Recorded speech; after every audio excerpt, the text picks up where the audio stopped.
We're going to call the meeting to order. Tuesday, February 11th, Board of Fair Commissioners meeting.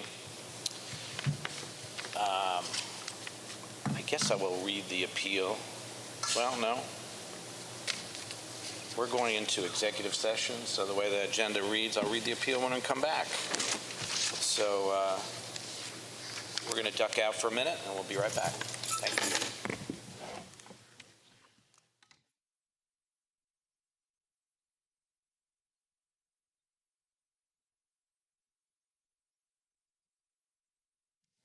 The next item on the agenda is our legal notice. So as information for our audience, if you're not satisfied with a decision made by the Metropolitan Board of Fair Commissioners today, you may appeal the decision by petitioning for a writ of cert with the Davidson County Chancery or Circuit Court. Your appeal must be filed within 60 days of the date of entry of the board's decision. To ensure that your appeal is filed in a timely manner and all procedural requirements have been met, please be advised that you should contact your own independent legal counsel. And speaking of counsel, this is our counsel, and if you don't mind just reviewing, we had an executive session, and for folks maybe not familiar with that. And, the board just wanted real quick before everybody starts, please make sure you have a lot of slack in your mics. If you could make sure to speak directly into the microphone so everyone can hear. Yeah, the board just wanted me to mention that the reason for executive sessions are for discussions with attorneys on issues of litigation or the threat of pending litigation. Because of attorney-client privilege, we have to leave the room and adjourn to a separate room for that. And so that's why we left and then came back. All right, thank you. We will move on to the approval of the minutes from the previous meeting, which was January 14th. These minutes have been circulated to the board for review. If there's any discussion or comment or correction. I move to approve. Second. Any discussion? If not, all in favor? Aye. Aye. Opposed? Okay, these minutes are taken into the record. Here's on. Okay.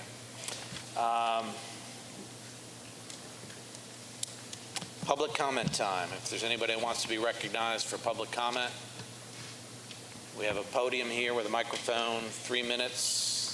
State your name and address, please, if you'd like to be recognized.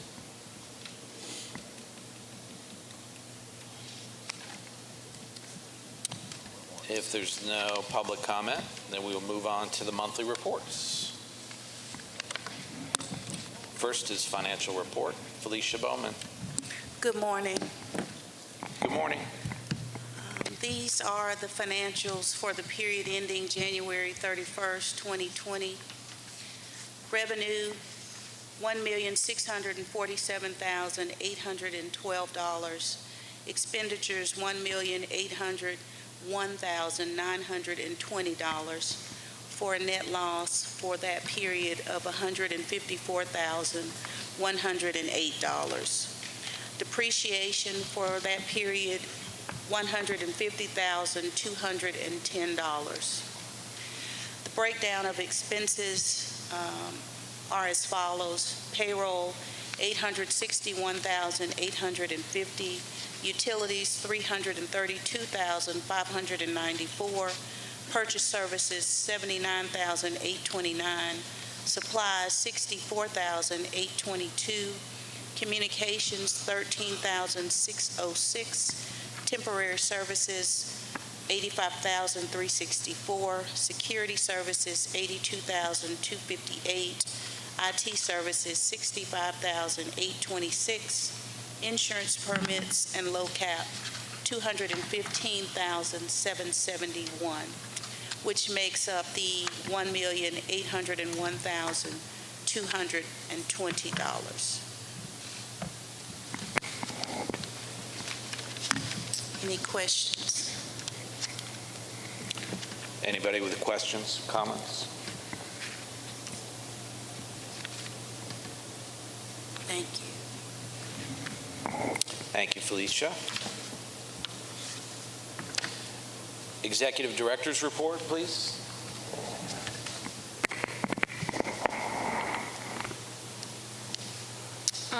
I have just 4 brief things. First of all, I am very sad to announce that Ms. Felicia Bowman has given her notice. She is going to be leaving us and entering the private sector in 2 weeks. And she has, as I told her yesterday, we will miss her not only for her personality and her contributions to the office and being part of our family, but also her diligence and detailed work with our finances. She came in at a time where we were quite behind, and also through this R12 conversion, and she has done it with grace and style, and we will miss her. But if you could just join me in thanking Felicia for her service and wishing her well, it's much deserved. Thank you, Felicia.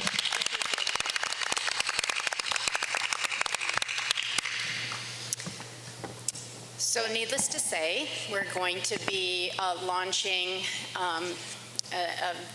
a search with a sense of urgency to replace Felicia.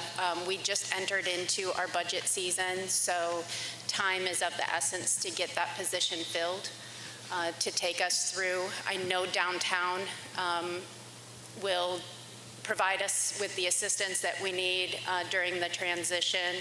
Felicia has graciously volunteered to be a resource for us while that search is undertaken. But the plan certainly is to go back and take a look at that original list. There were numerous fantastic candidates on that list. Any one of them would have been, I think, a really great fit as well. So we'll start there and see where that takes us for Felicia's replacement. As part of our budget,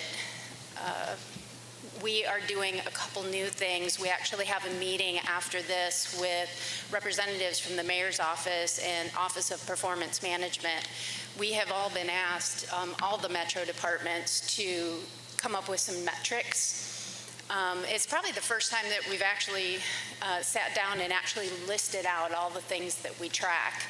And what they're going to be doing today is meeting with Felicia and I, and then also the keepers of our metrics here, running through them, helping us to streamline them, have a thoughtful discussion on why we measure what we measure, and hopefully narrowing some of those down a little bit. We actually do keep track of a lot of things. Some are actually goal-oriented, where it's be like a percentage increase or a percentage decrease.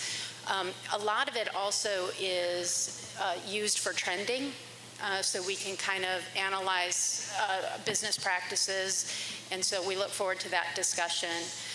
As part of our budget, we are just starting to get our end-of-year projections for this year. As you're well aware, we transitioned from the construction budget to operational budget. What comes with that is transitioning utility bills away from Skanska's general conditions to the Fairgrounds. And I'm happy to say that out of the first 3 months with electrical, we've had a 40% reduction in the cost of electricity in this building that we had up on the hill. We anticipate a significant decrease in water and gas as well. Unfortunately, I think what we've discovered since relocating is that we've probably got some significant water leaks up on the hill that was contributing to some pretty high water bills. So we're going to be working with that and see if there's any remedies available to us, and then get that situation up on the hill with the water system worked out. So we are being very diligent with tracking our utilities now that we are here. So significant savings. And when we're running about $500,000 to $550,000 for just electrical, a 40% decrease is very significant. So we'll see about a 6-month savings. So that's really great news. We talked a little bit last meeting about our issue with the inability for us to collect revenue directly or through a third party for alcohol and beer sales. A bill has been filed at the state to remedy that situation. I believe it's sitting in committee right now. Publicly, I definitely want to thank Representative Jernigan for taking that up on our behalf, as well as Senator Dickerson. So we will see action on that in the next several months as that proceeds through the state. Also, we are in the drafting stage of a contract with Track Enterprises. So I've been working with our legal counsel and Commissioner Bergeron on that, and we hope to get that wrapped up as soon as possible as well, so that we can proceed with the 2020 season.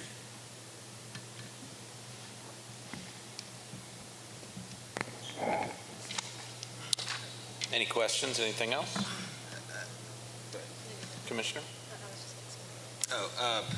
Thank you, Laura. I did want to just add for the board, I had a conversation with Scott a few weeks ago about kind of trying to get some more information and thoughts around the various sales strategies we have for our new expo and how things are going. And so I know that's something they're going to be working on. So if you have any thoughts around that, but a few of the things I know Scott and Allison and Laura are going to be digging into a little bit more, but really just want to make sure we're kind of more proactive in our growth strategies, and make sure we're building on this momentum that we do have here. I know we have been doing a good job of that with some new shows, but again, I think the board doesn't know what we don't know, and we want to be more proactive than reactive in that.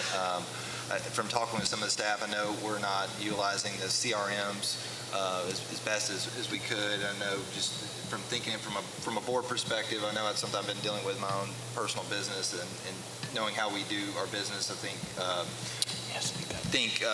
just ability to track and have a better handle on things, as well as the reporting that comes with that, I think is really important from a board as well as just a general management perspective. And I also like to learn more about RFPs and how we can best respond to those, and then just as well any outreach efforts that we have been doing or plan to be doing the next year in regards to meeting planners and et cetera. So if any board members have any thoughts around that, be sure to contact Scott over the next month. I think it's not a build it, they will come kind of thing. We've got it built now, and I think it's now important for us to build on that momentum and really help provide guidance and assist the staff in making sure we're successful. I mean, just looking at this calendar for February, looks pretty impressive, full array of shows. Do you want to review that? Agreed. Again, as we went through our event schedule, looking at it from June to December, in my head, I like to break it down into 6 months. It's not quite a calendar. Well, it is a calendar year, but obviously with our fiscal year ending in June, looking at the past 6 months and the next 6 months, what we have discovered, we have 21 new events. Needless to say, we have new events every year. The good part about these new events is that we do anticipate them being recurring events. And I will say that there are events in that grouping that were recruited by our sales staff. So that proactive approach, I think we can do more, but they definitely are working really hard to identify events and cold call essentially and bring them in. So we've had some success there. Oh, the other idea that we have been working on, myself with Commissioner McAnally, is hosting an open house for event planners here in Nashville so that they can see the facility firsthand. We've got Expo 2, which we would like to expand, and we've talked a lot about expanding our banquet and meeting availability, especially midweek. And so we think that could give us an opportunity to showcase that, especially Expo 2, for those purposes. I would say I'd endorse that strategy, just from having been involved in some nonprofit organizations that own a facility, and the difference it made when we had a change in facility manager, and she was very proactive in engaging with event planners and really hosting in. It made a huge difference in the bottom line on bookings in pretty short order. And we're already doing well, but I think that, that awareness and that engagement with event planners can make a really big difference in hurrying, so that's great. Yeah, Fauna will be hitting up your list there. Great. For sure. Okay, anybody else? Topics? All right, we'll move on to old business. And first on the agenda is the Fairgrounds Improvement Project update, please.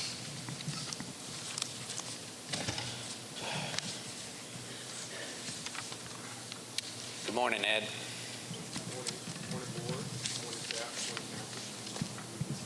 Do we address you as the boss from the Nashville Business Journal, Ed?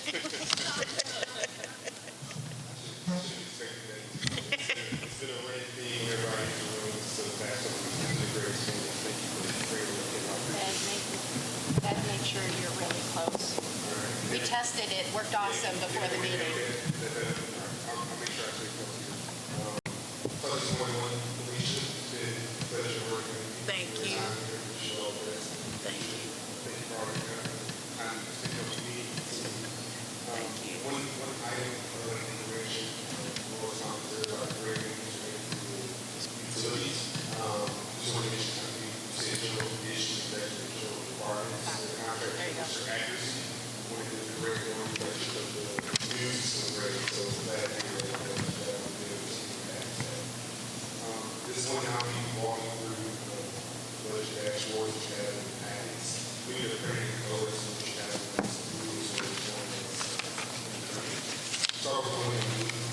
There's XO revenue that are in, so it's another project outside of their park. What you'll notice, it's about 93% complete in terms of the city and XO. There's still dollars that are captured inside of for planned construction of landscapes, sheds, so that's still captured there, which is a large portion of the dollars that remain to be spent. So you see that it's not reflective of the work that needs to take place on the facility right now. It's an anticipation of the construction of the facility, so she'll highlight that. Also, since the last time I presented to you all, you'll notice only a slight bit of movement from design and engineering, and wrapped up a large portion of that. Same thing for project management on the slide moving management past months. We do have an updated number as of this past week for FF&E spending. Today, while there are items that are slated to get that line item, the one gentleman captures everything that has to be paid. So I just want to point it out. That's my opportunity to have an issue with working to get into our sources to be more accurate at reporting our access. So, this is a new started, so happy to report this accurate numbers today. There's no questions on that section. The section below that is the dollars allocated for the demolition of the construction as all of that's not taking place. So, moving here, moving, changing values, lines, and that, considering things, so it can pass. And then the final two items, grant savings where the portion of the project management team, no adjustment there. Same to all of the early repairs, demolition, site action efforts, no changes to last time. Here are questions on this, should there go down to Fair Park? Oh, sorry, I got a question on Fair Park, so keep going.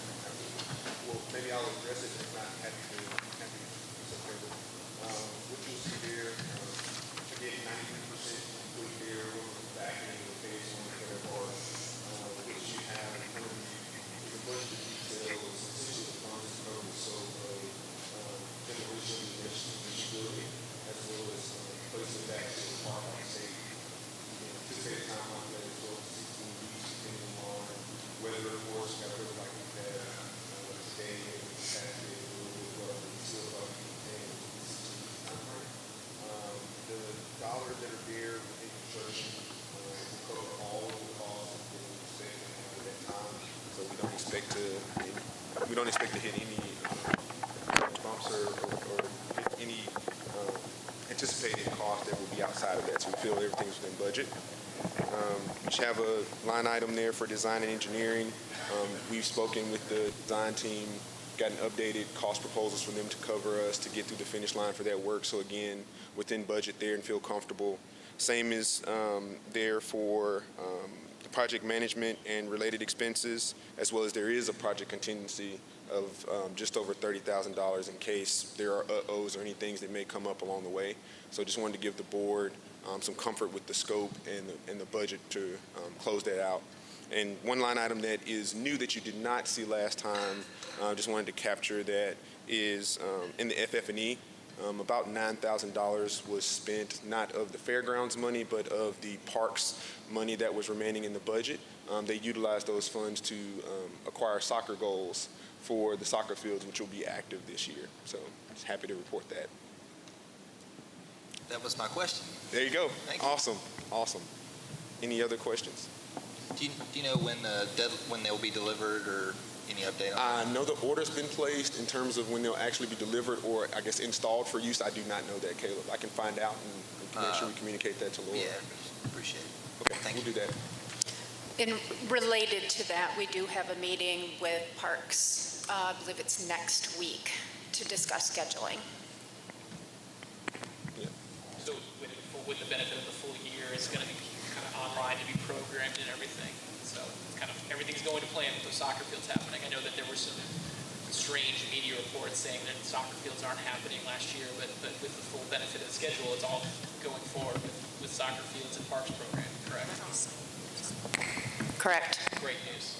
Yeah, thank you. I was been thinking about that a lot because I just signed up my 3-year-old for his first soccer. I noticed the timelines are into March for the upcoming, April soccer. So it's, well, it may not work out for his first spring here. I hope we could get some kids in some summer and spring, fall soccer. Thank you. Awesome. Ed or Laura, remind us how many adult-size fields Fair Park can accommodate? Well, it depends on how they're going to orient them, but the original plan was 8 fields, and, you're taxing, I think, if I recall, it was 3 3 or 4. 3 adult fields? Yeah, full size. 4 full size and 4. And they get scaled down by age bracket. So there was like several 3 different configurations. sizes. There was like a U6, Youth, I think like 16 U10 and under. or something, Yeah. and then adult. Thank you. All right. There are no other questions. Anybody I'll else? turn over to Ron for the remainder of the update. Thank you. Good morning, everybody. Just a quick update. As Ed mentioned, the Elections Commission's building was vacated in January. It's been demolished, and we're proceeding with the grading work, weather permitting. The next 2 to 3 months, we should be able to complete that to get us in total compliance with the stormwater requirements for the Fair Park site itself. And that's on schedule. We're finalizing punch list items here on this facility and kind of working the list. Everything else is pretty much where it's been. On the MLS, we've got 50% of construction documents submitted. We're looking at those and waiting other decisions to be made. In the infrastructure, we've got 30% design documents, and it's kind of in the same boat.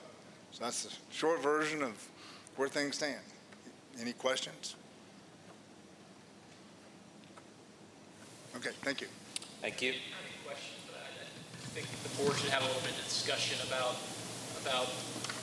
what's going on with with the MLS Stadium project and the standstill we're sort of in.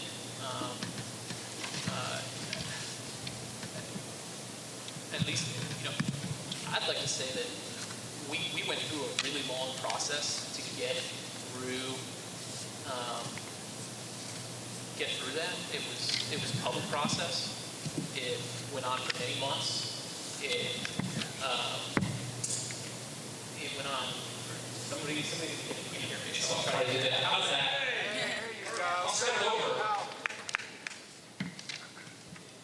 We went through a very public MLS stadium project that went on for many, many months. There was a lot of public engagement. There were some pretty groundbreaking things done in it. That community benefits agreement is an example for the country.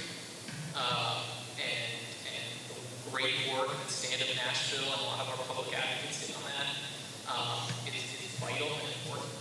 And we got through those approvals. And we got through that process. And the council approved it. This board approved it multiple times. I think it's time to get moving. And we got to get this done. I understand that there are still some discussions happening on First AC about whether it's positive or not, or what extent it is, but that's not the extent of it. A couple of things, and I spoke to this with somebody recently.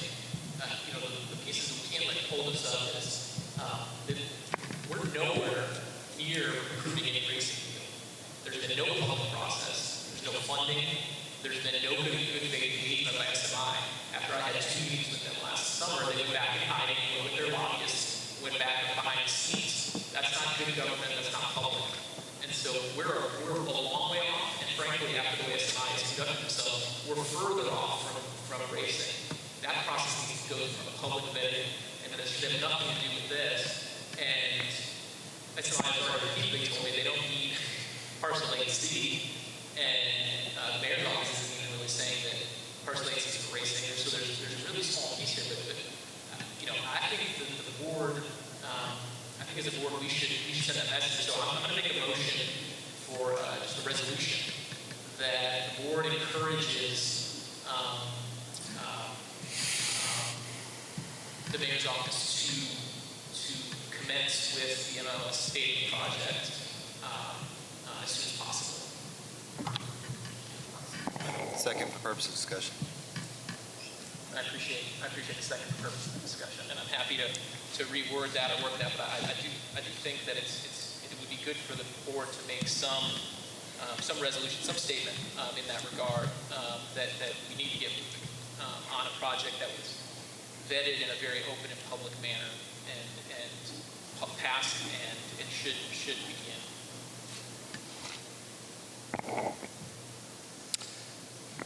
So I just have a question for council.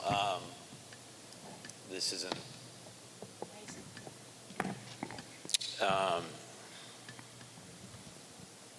I don't know what kind of resolution or this is considered, but encouragement is what you. Yeah. So. That's all we can do. But I think yeah.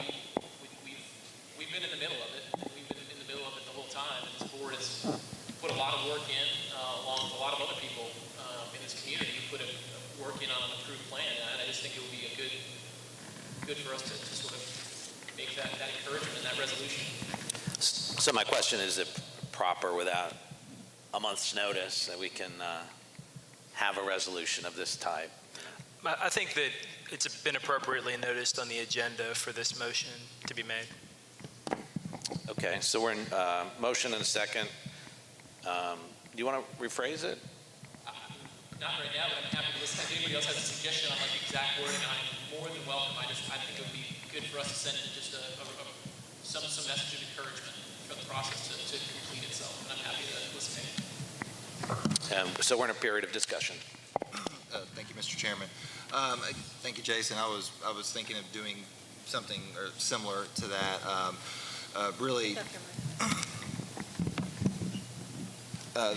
Thank you, Jason. I was really thinking about doing something similar to that, so I appreciate your comments. I feel like the board needs to put some type of, statement of strong support, to the mayor, to start this demolition and the related construction after the long delays we've had. Additionally, just having us encourage this, what I would call a good faith effort from the mayor to the stakeholders with the 8 Mile Stadium is extremely important. Additionally, I think a request for more communication with the mayor's office on this is keenly important as well.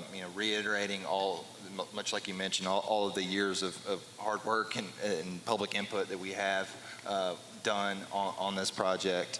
More along the lines, not more along the lines of resolution, but I was thinking more of a letter, drafted from the board, iterating our support, signed by members of the board. I know Fauna is very good at writing. Commissioner McNally is a great author as well. I would love their input on that, as well as the rest of the board members on that. I think we could put forth that, our request, in writing and deliver to the board would be a good first start.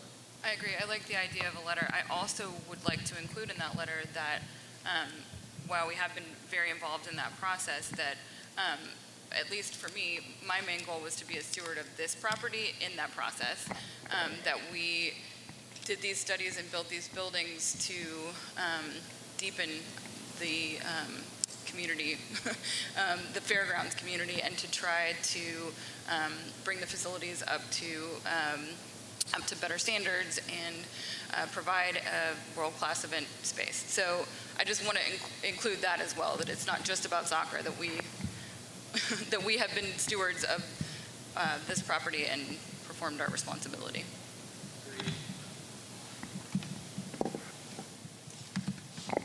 Any other discussion?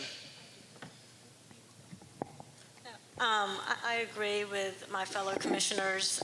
I just feel like there's been a lot of momentum here. There's so much excitement about this new facility, and I think as a board, we're ready to move forward, and I think we can communicate that in a letter. One other item I would just mention, may not be included in the letter, but I know we have a lot of members of the media here. I mean, one of the things I was very surprised at over the past week is the lack of misinformation on this. Being very deep in the weeds in this and well-versed, you get blind to it, but just the number of people have contacted me or things I've seen out there, that this is, for instance, a pro racing or a pro soccer, or that, we're tearing down the racetrack, and just a ton of misinformation out there. So I know there are a lot of various stakeholders going out and trying to get the correct messaging, but I feel like, it's do our own duty to make sure that the record's correct. One thing I do want to point out, because the board can't deliberate outside of this meeting, if you do a letter, you'd either have to vote on it in the March meeting, or the board could choose to designate a board member to draft the letter on behalf of the board. That's another option. Did you have a comment?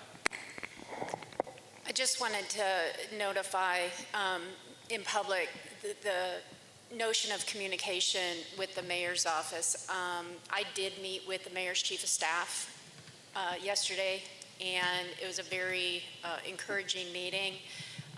He has committed to increased communication and better communication pipeline from the mayor's office to this board with meetings with me. So I'm very optimistic.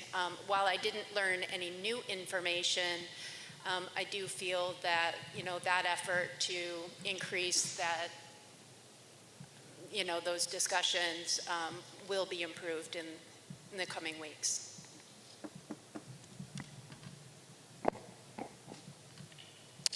Further discussion?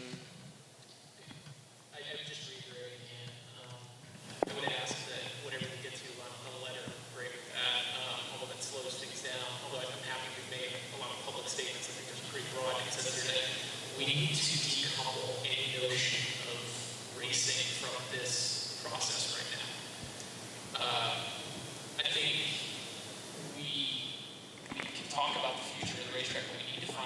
long-term solution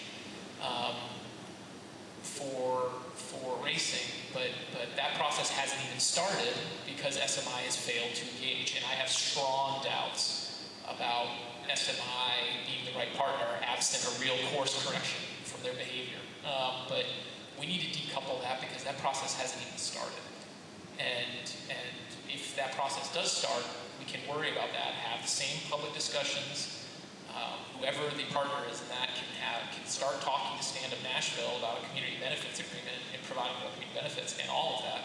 But we haven't started any of that, and I would, whatever statement we make, I think we have to separate the two things.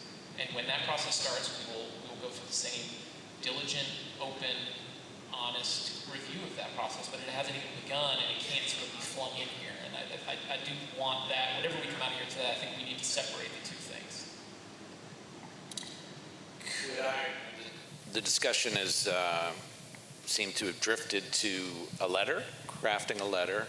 Could I ask you maybe you rephrase the motion, and if you have a proposal for the author, or we bring it back to the next meeting, either one.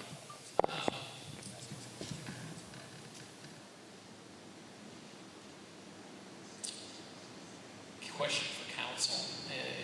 If we move if I make a motion for a letter to designate Commissioner McAnally to draft it, there's no method by which that letter could be reviewed until the next meeting. Not unless you call a special meeting. Obviously, it can be reviewed with the staff, but ultimately, that board member would have to be empowered here today to speak for the whole board. Question for council. Could we potentially send our thoughts to Laura on topics that we want in the letter, and then they can jointly draft? Yeah, you can communicate with staff members. That's not an open meetings violation. So I think that would be appropriate. Well, then I'll amend my motion and make a motion that the board designate Commissioner McAnally to work with the executive director on the preparation of the letter to the mayor's office, encouraging that the approved plans, so on an overall basis, move ahead for this fairgrounds, and that any thoughts or beliefs from other commissioners should be provided to the executive director. So, yeah, do we have a second? Second. And would that be a letter to be sent without further review, without a special meeting or at the next meeting? But yeah, I think we need to send that without further approval from the board. And I trust Commissioner McAnally's skills and talents and professionalism. I'd like that included in the motion. I think we did a second, but Since he's changed it. oh, okay, second. okay, so we're in a period of discussion. It's a letter of encouragement, if you will. Any further discussion on the topic, or? Aaron, is that okay with you? Yeah. Thank you for your vote of confidence. Are we ready for a vote? All in favor? Aye. Opposed? That motion carries.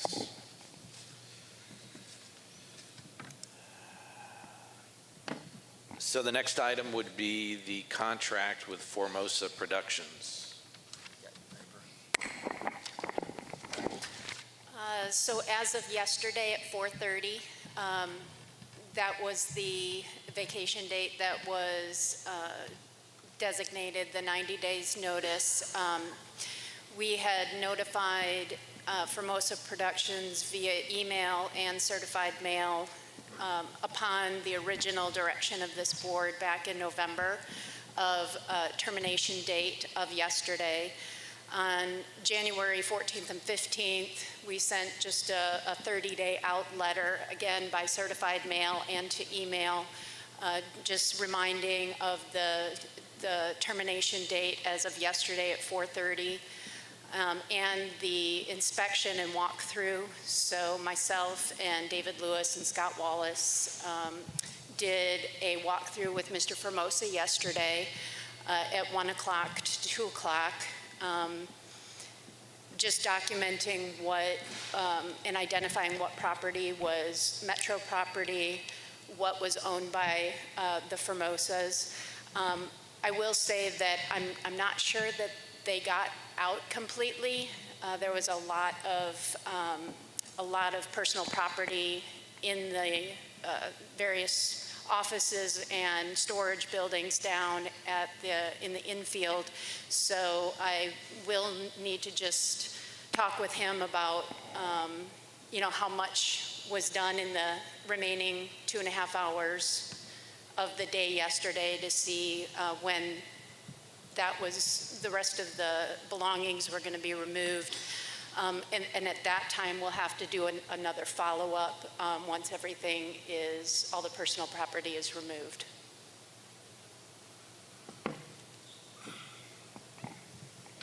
Any questions? Mr. Chairman, I had a question for Felicia. How much are we still owed from Formosa Productions?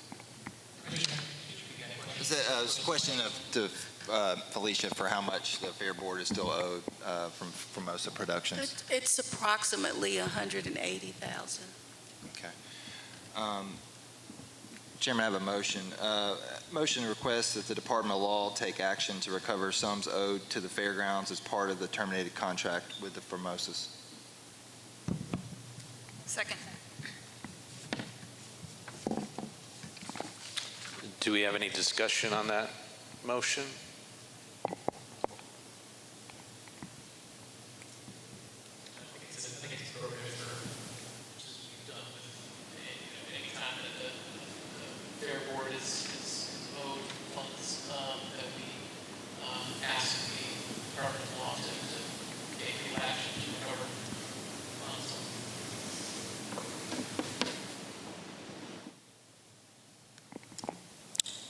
We ready for a vote? All in favor? Aye. Aye. Opposed? Okay, that motion carries.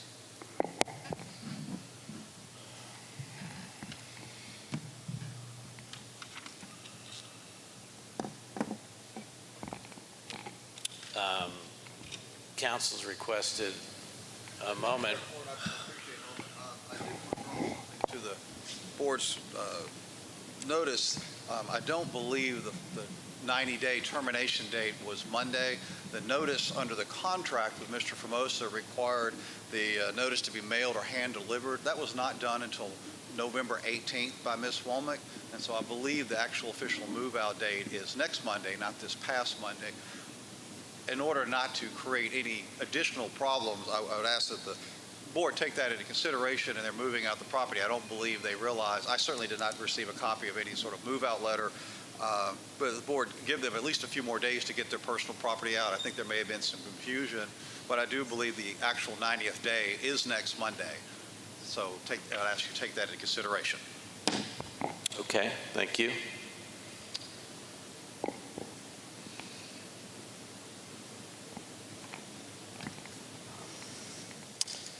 All right.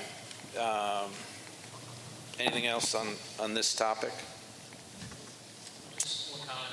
I mentioned this back in the November meeting, but I do remain concerned about SMI's involvement with this whole matter.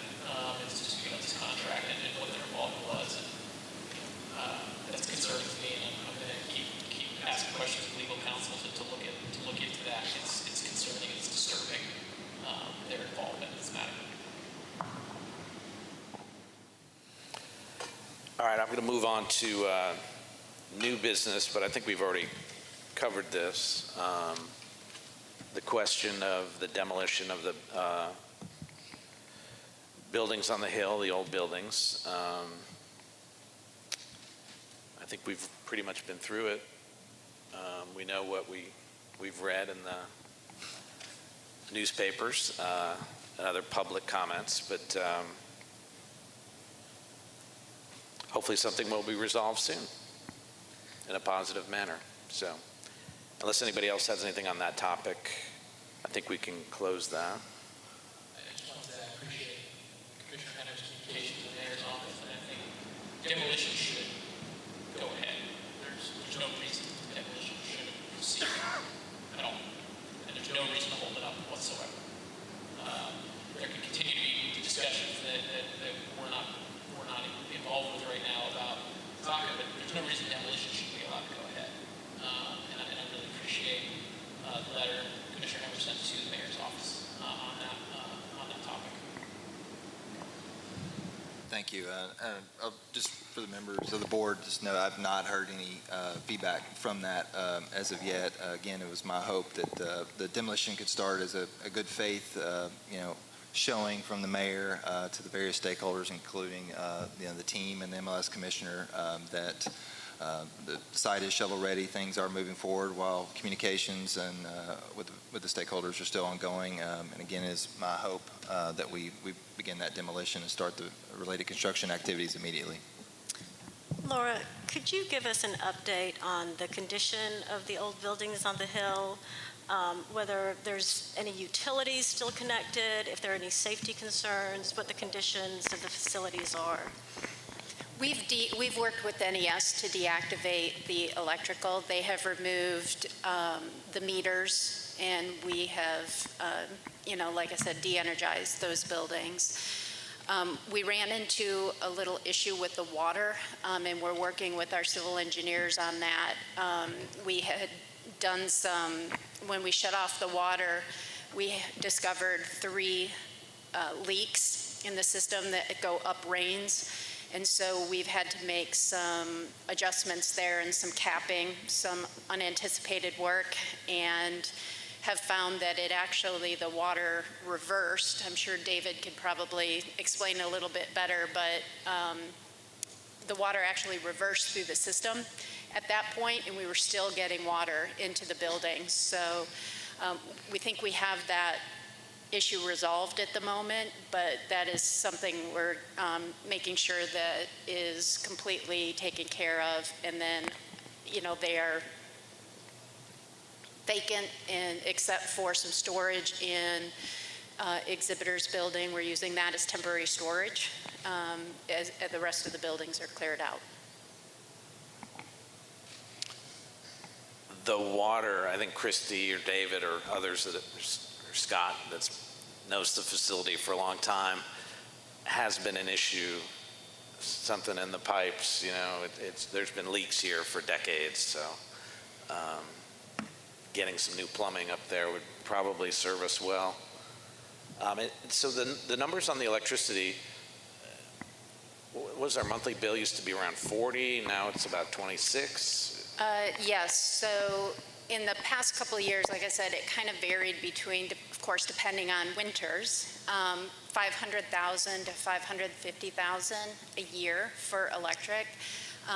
What we're finding here in these buildings, so it was October, November, December, they were within $500 of each other, the bills, and so they were averaging about $26,400. And last year they averaged $42,000 a month, and then in previous years it's been as high as $46,000 a month for electric. So the first 3 months coming in around 26,000. Correct. Okay, that's good news. Big savings. All right, any further topics before the board? Yeah, I'd like to see if Mr. Jones is here. I know he's had some meetings around fair for coming up this year, as well as I know state had a RFI about the fair, and so just love to hear any comments he had, as well as any updates on contract discussions for the 2020 fair. Morning, Scott. Good morning. Felicia, I want to congratulate you on your new endeavor and appreciate working with you. As far as the state fair, as far as my job, we have been moving forward as far as planning with all the department heads. Of course, we have been in talks with the mayor's department since last Christmas time and all the way up till now about trying to work out all the things that we need to this facility to be able to accommodate the fair for this year. So hopefully that some of those things can happen. I'm pretty confident that we can definitely put on a good fair here. It will not be at the historic levels that we've had in the past on some of our entries and different things like that, but overall I think we can definitely move in the right direction moving forward. So, any other questions on this year's fair as far as with the board? It'll be here before we know it. Yes. So I know that this particular subject is not noticed, so I know we cannot take action on it today, but for your consideration for next month, if you do want to designate a board member to participate in developing the contract, we can consider that, and I can add that to the agenda for next month. In the meantime, certainly Scott and I can sit down and start kind of the basic terms for the 2020 State Fair, and we're looking forward to having them back. For sure. And, you know, some of the concerns, you know, that we have, you know, here, I mean, it can be fixed. It just takes, you know, some funding for that to be able to do that. And of course, some of you know that. I think the next question, I think, was about the... Before you move on, you said you've been meeting with the mayor. Before I moved on, you said you've been meeting with the mayor. So who have you been meeting with? What started with Laura Falls, and then met with Benjamin. With who? Benjamin... Ben Eagles? Yes. So, you know, like, for example, some of the issues that we'll have is our parking will be behind the racetrack and in the fair park area. So our main entrance will be behind the racetrack here. Has Laura been in those discussions? No. Okay. I would suggest, I'm Okay. sure she would appreciate as well. Okay. I mean, we kind of all need to work as a team on this. And so, yeah. So just, you know, the funding is going to be the biggest issue, I know, that with all this. But I think one of your questions, I think, was the commission. I think the commission. Well, I can't speak for the commission, but I do know they sent out an EOI to all the county mayors, just an expression of interest is what they call that, referred to that, to see about, even Nashville received one for the fair for the future, just to try to clarify and try to get some input if there's any other opportunities to be able to get a footprint big enough. And that's all I can really speak to that. I mean, you'd have to speak to a commission member for... That happened a couple of years ago, too. Was there any... They did something similar review like of that. What was received? Yeah, they did something similar to that, but it didn't really go anywhere. Yes. Kind of related to some discussions you and I had in our meetings about Yes. last year's contract, and I'd be happy to have those conversations again.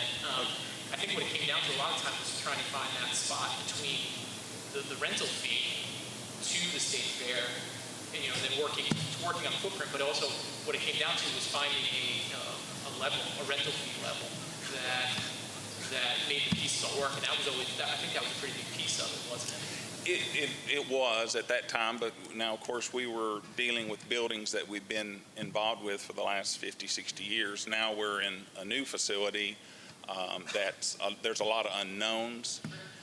So there's a lot of things that are still, as I, try to come down and observe other shows, come down during the rain like yesterday, things like that, you just don't know. I mean, there's a lot of issues that we need to be able to tie out our animals in a grassy area. We need to be able to get those animals there. Of course, we have RV issues as far as trying to have a space for RVs. Of course, public parking is always going to be an issue, but and then of course, construction-wise, the old, we call it the sanitation lot or old fair park, make sure that facility is not under construction, because without that footprint, there's just no way to, we have to have. Yeah, but then continue to work on all those pieces, and then finding a rental level that fits with the program you're going to put together for that year. I think it's all together to kind of find how to do the fair, right? Right. Okay. For sure. And I guess one other thing I'd reiterate, I used to do it a lot, and I think I would do it again. Never heard from Mr. Rose, and that used to be my regular thing at these meetings. Saying we'd love to So send it again. Yes. Would love to meet with him. Would love to talk about the fair. As somebody who's been going to fairs since I was 4 years old, I love a good state fair, and would love to have a chance to talk with Mr. Rose in person, because he hasn't been to this meeting in a really, really, really long time. And we would love to have a real conversation with him if he would ever be willing to do so. All right, appreciate that. Could I just take maybe just one moment of personal opinion of time, if I could? I just really want to clarify something from Scott Jones, not the state fair, just Scott Jones. I had been involved with a lot of the meetings of the public for the soccer that we had in creative arts and through that whole process. And I personally did not really see this 8C. You know, they talk mixed use, big conceptual wise of the mixed use development. I think if my memory serves me correct, I think even when the council voted, it was 10 acres, and I don't know if it was really defined where the 10 acres was placed. My first meeting where I saw a drawing was with, I think, Gobble Hayes, Laura, David, in the construction trailer. And the first time that I saw the one next to the racetrack, I personally said, that's for the future of the fair, that really can't work, because it's going to divide. How do we fence that off? So I just wanted to let you know, as far as for me personally, I did not really, being involved in all the meetings and witnessing it, I didn't see it until that day. So I'm not saying, anything. I just wanted to let you know, as far as for public opinion, that piece of property I didn't see until months later. So I just want to clarify. Thank you. Can you add one more thing, Scott? I know kind of touched upon it earlier, RFIs and the Prior State Expo. I don't know the name of it, the Prior State Commission and your prior association. I mean, you've long stated that the struggle with the fairground site has not been so much I guess the buildings and the setup, but the actual size of the acreage, and I think it's reiterated in the Expo's Commission's RFI, where they wanted 200 plus acres. Is that correct? In their in their expression of interest, an ideal site would, be, now it's just like this site, for example, 115 acres, give or take, something like that. But when you really look at the site before this construction and we were on the hill, there was probably only maybe 60 acres usable. So, you have to take in account at any site that even if you ask for 200, we know, or people know, that that's not going to be 200 flat level pieces of, just usable property. So, but that's the issue that we're moving here is, as you carve off for different uses, it just constrains the state fair so much. So, thanks. Thank you, Scott. Thanks. All right, any further business? Do we need a motion for the contract representative? Okay, can do it. Okay. I'll just add one thing. I think I've been struggling with the fair. Not just this year, but historically, is dirty little secret is it's the fair board that's subsidizing the fair, not Metro and not the state. So it's the state fair in absence of state support. And while we don't, Fair Board is not able to do bookings for a better part of a month within for the state fair, we take much less revenue than we would otherwise. So, I guess as you do your contract, that's the thing I guess I struggle with is, how can we in our financial position subsidize the fair in light of, other lack of support? Yeah, I agree with that. At the same time, I was happy to hear Scott say, there's a lot of folks willing to work together to work on site and finding that revenue level. Putting that aside, the frustration with it. Last year we worked on a totally different revenue model to make us able to station. I think we will continue to do so. So I'm happy to hear Scott say that. I think that there's a lot of good folks on the ground. Scott being a real asset in that, where we've had really good discussions every year. Continue to do that, and we're going to continue to do that because unless they decide to leave, we will always be able to stay here. It's not a problem. I'm glad Scott confirmed the ability to do that here today. So I look forward to that for as long as, hopefully, once they decide on that.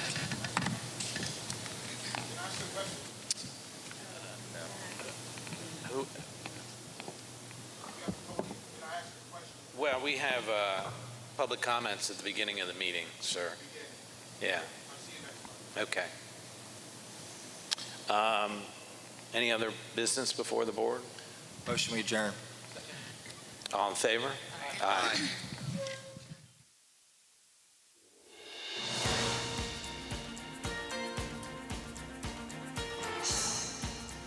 This has been a service of the Metro Nashville Network. If you would like to see this presentation again, or for more information about this and other programs, visit nashville.gov.